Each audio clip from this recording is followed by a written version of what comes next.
আসসালামু আলাইকুম। কেমন আছেন আপনারা? আশা করি ভালো আছেন। আমি বিএনপি দলের সাধারণ একজন কর্মী হিসাবে আপনাদেরকে কিছু কথা বলবো। আপনারা হয়তো কিছু জানেন, কিছু জানেন না। আমি যতটুকু জানি ততটুকু সোশ্যাল মিডিয়ায় দেখি। সারা বাংলাদেশে বিএনপির ভয়াবহ জনপ্রিয়তা ধস নামতিছে। তো আমাদের মাগুরা জেলা তার ব্যতিক্রম কিছুই নাই। তাই মাগুরা জেলা নেতাকর্মীদেরকে দৃষ্টি আকর্ষণ করব, আপনারা যেন এই বিষয়ে সুদূর দৃষ্টি দেন। বিশেষ করে আমাদের মঙ্গি ইউনিয়নে যে অবস্থা চলতেছে, ত্যাগী নেতাকর্মীদেরকে কোলঠাসা করে রাখতেছে। হাইব্রিড কিছু বিএনপি হয়েছে ইদানিং।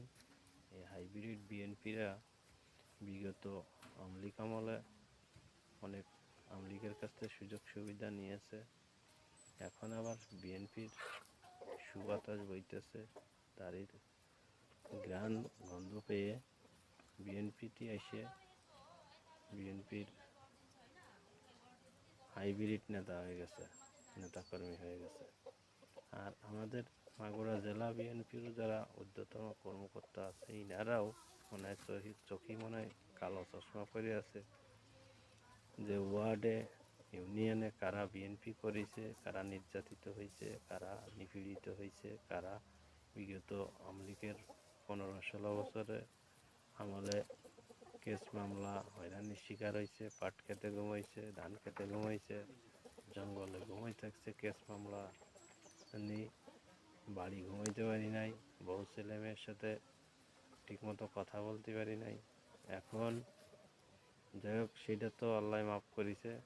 বর্তমান সময়ে এসে যারাই এগুলো বিএনপির ক্ষতি করেছে, আওয়ামী লীগের সাথে কলঘেঁষা হয়ে থেকে এখন তারাই আবার এখন এসে হাইব্রিড বিএনপি হয়ে গেছে। তো এইটা আমি বলবো যে যত ত্যাগী নেতা কর্মী আছে তাদেরকে আপনারা মূল্যায়ন করেন, তাদেরকে কমিটি থেকে ভিতরে অন্তর্ভুক্ত করেন।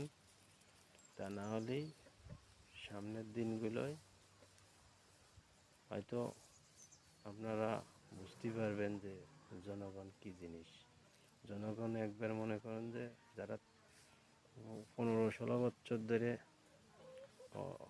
নির্যাতিত হয়েছে,